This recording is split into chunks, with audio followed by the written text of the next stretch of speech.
አሚን መልቲሚዲያ ፕሮዳክሽን አልያ ልብ አንጠልጣይ ታሪክ ክፍል 7 ደራሲ ኑስራ ተራኪ ረዚቃ መሐመድ።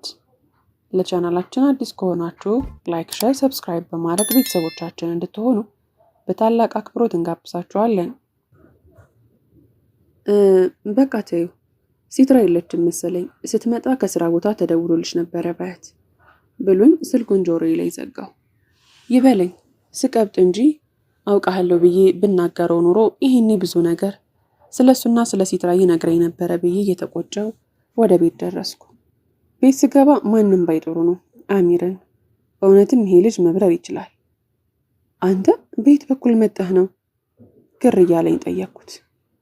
አቋራጭ መንገድ አለ ብዬሻል ነበር እንዴ? ቅድም ወላሂ ቆይተሽብኝ ልመጣ ነበር።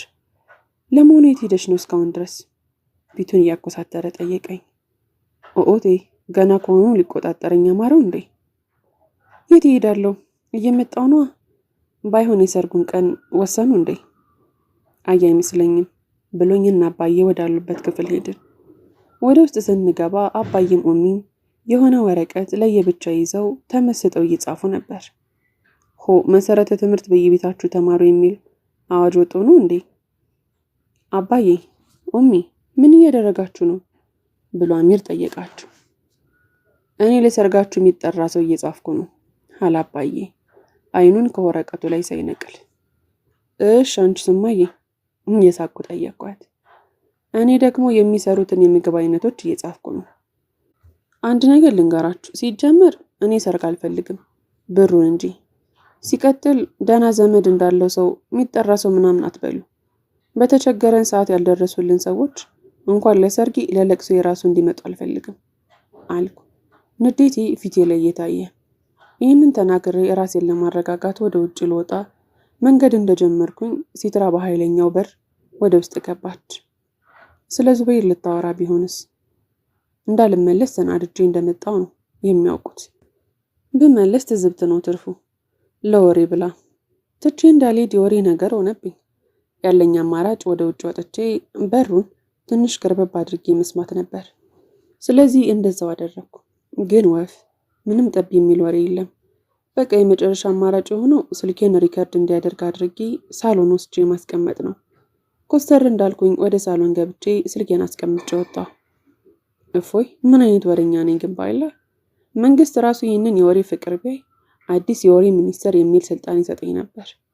አሁን እኔ ብቻዬን ስሆን ጊዜ ውስጥ የሰላም ጠፋሁ። ምን ላድርግ? በምንስ ልደበር? ኧረ ምን አለ እና አባዬ ጋር ስግጥ ብዬ በተቀመጥኩ። ስንቀለቀል ወጥቼ ትንሽ ካሰብኩኝ በኋላ አንድ ነገር ትዝ አለኝ። ለካ የወቅቴ ስልክ እኔ ጋር ነው። ለምን ከፍቼ ፋይል አልበረብርም አልኩና ወደ ስራ ገባሁ። ገና ቴሌግራም ላይ ገብቼ 1-2 ቴክስት እንዳነበብኩኝ የክፍሉ በር በቀስታ ተከፈተ። ወይኔ ወቅቴ በቃ ገደለችኝ ብዬ መርበትበስ ጀመር። ለካ አጅሬ ሰዓት ነው። ምንድነው አይጥ እንደሚይዝ ድመት ሽኩክ የምትለው? በስርዓቱ አትገባም እንዴ?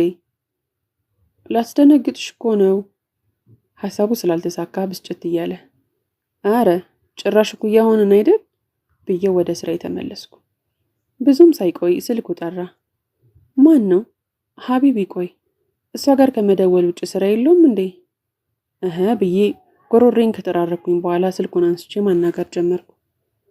እንዴ ሲትራ አሁንም የለችም አለ ገና ድምፄን ከመስማቱ። ወደ ውጭ ወጣለች። መልእክት አለ ዙበይር? ስለሱ በትንሽም ቢሆን እንደማውቅ ለመናገር። እንዴ ታውቂኛለሽ እንዴ? ቅድም እኮ እና ካለፈው ስህተት መማር የማልችል ነው እንዴ የሚመስለው? ወይ ውጭ ላይ ስለነበርኩኝ በስርዓት አላየሁትም። ከዛ ደግሞ ተጣድፈ ዘጋሁ። በጣም አፍውን። ስለኔና ስለሷ ማንም እንደውቅ አትፈልግም። ለዛ ብዬ እኮ ነው አለ። ሹክረን አኺ።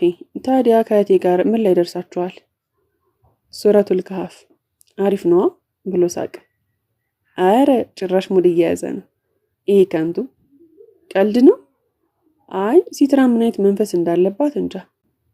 በሩ ሲከፈትም ሆነ ኮቴዋን ሳልሰማ መጣ። ስልኩን ነጥቃኝ ይዛ ወጣች።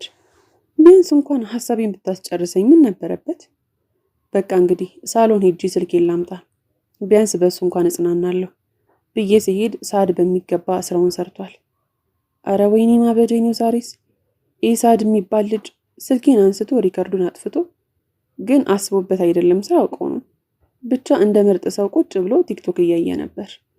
አሁን ይህንን ሀዘን ድንኳን ጥዬ ለ3 ቀን ባለቅስም አይወጣልኝም። ቀኑ ተወስኗል ውዴ አለኝ አሚር ድንገት ከኋላ ይመጡ። አረ መች ተባለ? ከ3 ወር በኋላ።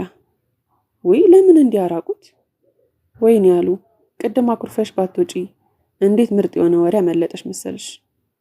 ጉድ አንተም ወረኛ ነህ። ከተጋባም በኋላ የእድር ዋና ተደርገ መሾማችን ነው ብዬ በውስጤ። አረ ንገረኝ በረቢ ምን አይነት ወሬን ያመለጠኝ? አረ ስትንቀለቀይ ወጣሽ። አረ ተው ንገረኝ ሆቢ ሊያስለቅሰኝ ነው እንዴ? እናም ማልሻለው ሲትራ ልታገባ ነው። እና ልታገባ ነው? እስኪ ማልልኝ ወላሂ። እንዴ በዚህ ይቀለዳል እንዴ? እና ሰርጋችን አንድ ላይ ነው በለኛ አልኩሽ ብሎ እቅፍ አደረገኝ። እልል ለማለት እንግዲህ አሁን ነው። ከቆይታዎች በኋላ የግቢው በር በኃይል ተንኳኳ። ሆ ሊገነጥሉት ነው እንዴ ብሎ ለመክፈት ሄደ አሚር። አሚር በሩን ለመክፈት ሲሄድ እኔ ደግሞ የቤቱን በር ላይ እጄን በወገቤ ይዤ እንደ ነገረኛ አከራይ እየተመለከትኩ ነበር። ልክ በሩ ሲከፈት ማን ቢገባ ጥሩ ነው? ሲትራና የሆነ ቆንጅዬ ልጅ ገቡ። ያ አላህ ብቻ ዙበይር እሱ እንዳይሆን እንዴት እንደሚያምር እኮ ወይኔ በአላህ። እሱም ባየውበት አይኔ ዞር ብዬ የኔን ጉድ አሚር ሳየው አይጥ መስሎ ነው የታየ። በራሴ ሐሳብ እየሳኩኝ ወደ ሲትራ መሄድ ጀመርኩ። አሉዬ ዙበይር ይባላል ተዋወቂው አለች ሲትራ ገና አጠገባቸው ሳልደርስ። ወላሂ ብዙም ሳላካብድ እጄን ለሰላምታ ዘረጋውለት። እሱ ግን ጭራሽ ገላምጦኝ ያሟል እንዴ ሰላም ልበል ባልኩ። አሊያ አጅነብይ እኮ ነው ደግሞ ሳልነግራችሁ ረስቼው። ቆይ ኒካ ያሰራችሁ መሰላችሁ እንዴ አንቺና አሚር? ሰሞኑን ስትተቃቀፉ እንደነበረ ሳድ ነግሮኛል። ኮስተር ብላ። አረ ምን ኮስተር ብላ፣ ሰው ስላለ እንጂ ብትመታኝ ራሱ ደስ ይላት ነበር። ወይ ሳድ በቃ ቢቢሲ ራሱ እንደ ሳድ ሁሉንም ነገር አይዘግብም። ግን እህቴ እውነቷን ነው። ምን ነክቶን ነው ደግሞ? የኔ ይባስ አክስቴ ጋር እያለው እንደዛ ቁርአን ለማሐፈዝ ቀን ከሌት ስታትር የነበርኩኝ ልጅ አሁን ቤተሰቦቼን ሳገኝ ግን ጭራሽ ብልሽሽት ይወጣል። ያ አላህ በእኔ አደም ስንባል እኮ በሐዘናችን ሰዓት ብቻ ነው አላህን የምናስታውሰው። ሲትራና ዙበይር ወደ ውስጥ ከገቡ በኋላ እኔና አሚር ውጭ ላይ ማስተካከል ስላለብን ነገር ትንሽ አውርተን ወዲያው ተከተልናቸው።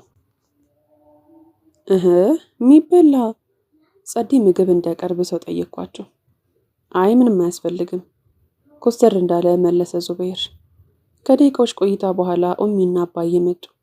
ያ ኡሚ እንደተለመደው እልል እያለች ነው የገባችው። አረ ማሻአላ የኔ ጀግና ና እስኪ ሰላም በለኝ አለው አባዬ ለዙበይር። ኡሚም እኛን ሰላም ብላን ተቀመጠች። ያው ለወጉ ነው እንጂ እኮ ተራርቆ እንደነበረ ሰው ሰላም የተባባለው እዚህ ቤት ነበሩ። ታዲያስ ልጄ ህይወት እንዴት ነው? አልሐምዱሊላህ አባዬ በጣም አሪፍ ነው። ዙበይርና ሲትራ አንድ ላይ ሲታዩ እንዴት እንደሚያምሩ ደግሞ አደባቸው። እኔና አሚር ደግሞ ሁላችንም በተሰበሰብንበት በድጋሚ የሰርጉ ቀን ተወሰነ። አልሐምዱሊላህ ወር ባይሆንም 15 ቀን ወስነውልናል። 2 ወር ከ15 ቀን። ያው እንግዲህ የሰርጉ ቀን እስከሚደርስ ድረስ እኔና አሚር መኖሪያችንን ልንለያይ ተስማምተናል። እኔ እዚሁ እኖራለሁ፣ አሚር ደግሞ ወደ ቀድሞ ቤቱ እንደሚሄድ ነግሮኛል። ወደዛ መከረኛ ተራራ መሄዱ ቢያስከፋኝም የአላህን ትዕዛዝ ለመጠበቅ ሲባል እንደውም ትንሽ ነው። እኔም የቁርአን ሂፍዝን ለመቀጠል አስቤ ቁርአን ቤት ተመዝግቤያለሁ። አልሐምዱሊላህ። ጊዜው እንዴት እንደሚጎተት አላሁ አክበር። እንዴ ይሄ እኮ እንዳይሄድ ፈልጌ ቢሆን ኖሮ ብን ብሎ ነበር የሚጠፋው። ያው ግን ችግሩ የኛ አስተሳሰብ ነው እንጂ ሁሉም ቀን እኩል ነው። በአላህ እርዳታ ጊዜው እንደምንም ተገፍቶ ለሰርጋችን 1 ሳምንት ከ3 ቀን ብቻ ቀረን። የኒካሁ ቀን ደግሞ ከ5 ቀናት በኋላ ነው። ኡሚ ገና ካሁኑ እቃ መገዛዛት ጀምራለች። አረ እንደውም ከፀሐይ እኩል ወጣ ከሷ እኩል ነው የምትገባው። አባዬ ደግሞ በሌላ በኩል ዘመድ ተብዮቹን በስልክ አላነሳ ላሉት ደግሞ ቤታቸው ድረስ እየሄደ በመጥራት ተጠምዷል። ዛሬ እኔም አብሬውን የሄድኩት ምክንያቱም ያቺ ንፉግ የሆነችው ሴት አክስቴን ለመጥራት ነው የሚሄደው። አክስቴ ጋር ሄጄ ስለ አዲሱ የህይወት ምዕራፌ ላሳያት እፈልጋለሁ። እሷ ልጅነቴን ብትነጥቀኝም ወጣትነቴን ግን በአላህ እገዛ እንዳገኘሁት ላሳያት እወዳለሁ። አጉል ያዙኝ ልቀቁኝ ብትልም ለቡጢ ተዘጋጅቻለሁ። ቤታቸው ስንደርስ እንደጠበቅነው አልሆነም። ማለት አሪፍ ላይ ይሆናሉ ብዬ ነበር ያሰብኩት፣ ግን የተገላቢጦሽ ሆነና አክስቴ ከባሏ ጋር ተጣልታ ሀብት እንደተከፋፈለችና ይባስ ብሎም በኩላሊት በሽታ የአልጋ ቁራኛ ከሆነች 2 ሳምንት አካባቢ እንደሚሆናት የሰፈሩ ሰዎች ነገሩን። ያ አላህ ቢቆይ እንጂ እኮ አይተውም። ገና ስቃዩ ከአሁኑ ጀመራት። ወደ አኼራ ሳትሄድ በፊት ወደ ግቢው እንደገባን ያገኘነው ሁስኒያን ነው። በረንዳው ላይ አንገቷን ደፍታ ቁጭ ብላ ነበር። አሰላሙ አለይኩም ሁስኒያ አላት አባዬ። ማን እንደሆነ ለማወቅ ቀና ብላ ስታይን ክው ብላ ቀረች።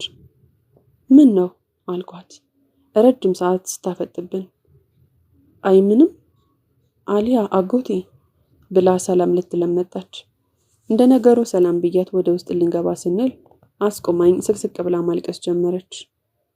ምን ሆና ነው ሁስኒያ? ምን ሆነሽ ነው በአላህ አላት አባዬ። አላህን ፍሩ፣ ለአላህ ስትሉ አውፍ በሉ። ለአላህ ስትሉ ምን ማለት ነው? በጣም ተናድጄ ጠየቅኩ። ወላሂ አሉ ስለሰራነው ነገር ይሄው በዱንያ እየተፈተነን ነው። ለአላህ ብለሽ አሉ እባክሽን። ለቅሷን ሳታቆም እኔ ግን ጭራሽ ይቅርታም ሐሳብ የለኝም። እያለቀሰች መማጸኗን ስትቀጥል ገላ ምጫት ወደ ውስጥ ገባው። ቤቱን ሳየው ባዶ ሆኗል። አንድ ምጣፍና አንድ ሳጥን ብቻ። ወደ ቀኝ ስዞር አክስቴን አንድ ያረጀ ፍራሽ ላይ ተኝታ አየኋት። ያኔ የከተማው ሀብታም ነበር የምትመስለው፣ ፊቷም አለባበሷም። አሁን ግን እንደ አንድ መጠለያ ብቻ እንዳለው ደሃ ያቺ ፍራሽ እዛ ላይ ተጋድማለች። እሷንም ገለምጫት ልወጣ አሰብኩኝ፣ ነገር ግን አልቻልኩም። ማሳዘነችኝ። አሰላሙ አለይኩም አልኳት ኮስተር ብዬ። ድምጿ ምንም አይሰማም፣ ግን ከንፈሯን ስታንቀሳቅስ ለሰላምታ ምላሽ እንደሆነ ገመትኩ። እንዴት ነሽ? አልሐምዱሊላህ ሊያ። እየተቆራረጠን ቢሆን ተሰማኝ። ከዛም ከአጠገቧ እንድቀመጥ በእጇ ጠቆመች። እኔም ምንም እንኳ ደስ ባይለኝም ምን ልትለኝ እንደሆነ ለመስማት ሄጄ ተቀመጥኩ። አሉዬ አለች ዝግ ባለ ድምፅ። ጭራሽ የማለው ምነው ያኔ በምታሰቃየኝ ሰዓት ለአንድ እንኳን ስሜ እንዲያቆላምጣ ተስፋ ብትሰጠኝ። እንዳስቀየምኩሽ አውቃለሁ፣ እንደበደልኩሽ እርግጠኛ ነኝ። ወላሂ ግን አሁን በወንጀሌ ዱንያ ላይ እየተቀጣሁ ነው። እባክሽ አሄራንም እንድሰቃይ አትፍረጅብኝ እባክሽ አሉዬ። በሲቃ ድምፅ ተማጸነች። ወዲያው አባዬና ሁስኒያ ተከታትለው ገቡ። ጭራሽ አባዬ ሁስኒያን እንደ አባቷ አቅፏታል። ይህንን ሳይ በጣም ተናደድኩ። ለምን አሉ። ነይ አንዴ ውጭ እናውራ ብሎ ጠራኝ። እሺ ብዬ ተከትዬው ወጣሁ። አቤት አባ አሉዬ። ወላሂ መቼም እምቢ አትይኝም አይደል? እኔ አባትሽ ነኝ አይደል? ምን ልትለኝ ነው አባ? አውፍ በያቸው፣ ምንዳችንን ከአላህ እናገኛለን። ለእኛ ስላልነገሩን ስራቸው አላህ ይፋረዳቸው። ግን እኛ እንደዚህ አይነት ህይወት ውስጥ ሆነው አግኝተናቸው ጭራሽ ደግሞ አውፍ በሉን ብለው እየለመኑን እምቢ ብንል እንኳ አላህም አውፍ አይለንም። ተው ባባ፣ የእናቴን ገዳይ ምን ብዬ ነው አውፍ ልላት የምችለው? በአላህ ካለናት ያስቀረችኝን ሴት እንዴት አውፍ ብዬሻሉ ልበላት አባዬ? አሊያ አባትነት ትእዛዜ ነው። አትቀበይም ወይስ ትቀበይኛለሽ? አለኝ ኮስተር ብሎ። ምንም እንኳ አውፍ ልላት ባልፈልግም በቅርብ ያገኘሁትን አባቴ ላስከፋው ስላልፈለግኩ ደስተኛ ሳልሆን አውፍ ለማለት ተስማማውና ወደ ቤት ውስጥ ገባን። እሺ አሉ። አውፍ ትኛለሽ አለች ሁስኒያ አይኔን እያየች። አዎ ግን አልኩ። ስለ እናቴ ልጠይቃቸው ብዬ ግን ሳስብ የአባዬን የተዳፈነ ቁስል መቀስቀስ መሰለኝና ጥያቄን ሰረስኩት። ግን ምን አለኝ አባ ኮስተር ብሎ። ሁስኒያ ሚዜ ትሆናለች አይደል አልኩት። እጭ አስቀይሳለሁ ብዬ የባስ ዕዳ ውስጥ ገባሁ። ብቻ አላህ ያውቃል። እሷም አይመቸኝም አልሆንም ትላለች ብዬ ስጠብቅ ጭራሽ እየተፍለቀለቀች እሺ አሉዬ በጣም ደስ ይለኛል ብላ አቀፈች። አሁንስ ባለቅስም አይወጣልኝ። በቃ ምንም ማድረግ አልችልም። እና ወስኒያ ጋር ትንሽ ከቆየም በኋላ የሰርጉን ቀን ነግረናቸው ተሰነባብተን ከቤት ወጣን። ክፍል 8 ይቀጥላል። ታሪኩን ከወደዳችሁት ላይክ፣ ሼር፣ ሰብስክራይብ ማድረጋችሁን እንዳትረሱ።